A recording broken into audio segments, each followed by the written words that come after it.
పక్కన అమెరికన్ ఎవరైతే రాయబారికి నిన్ననే భారతదేశం సమన్స్ ఇచ్చింది. అంటే తక్షణం వచ్చి నుంచో అని చెప్పడం అనమాట. దేనికి అంటే నిన్న ఒక షిప్ని భారత్కి సంబంధించినటువంటి వాళ్ళ మీద దాడులు చేసినటువంటి నేపథ్యంలో సమన్ చేసింది.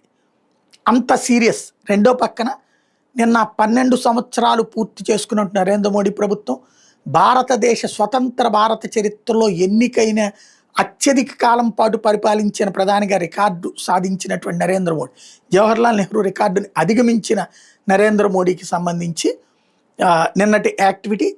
ఆ సందర్భంలో ఫోన్ చేసి అభినందనలు తెలుపుతా నువ్వు నా ఫ్రెండ్వి అని మళ్ళొకసారి చెప్తున్నాడు ట్రంప్. అదే సందర్భంలో యూరోపియన్ దేశాల నేతలతో పాటు ప్రత్యేక వీడియోలు రిలీజ్ చేసింది ఇజ్రాయెల్ ప్రధానమంత్రి నెతన్యాహు. నా స్నేహితుడైనటువంటి నరేంద్ర మోడీ ఈ సుదీర్ఘ ప్రయాణంలో భారతదేశానికి జవసత్వాలు ఇచ్చాడు, అద్భుతమైనటువంటి విధానాన్ని అమలు చేసుకొచ్చాడు అని చెప్పుకొచ్చారు. మరోవైపున జార్జియా మెలోని మోడీ స్నేహితురాలు ఇటలీ ప్రధానమంత్రి కూడా ప్రత్యేక అభినందన సందేశం పంపించారు.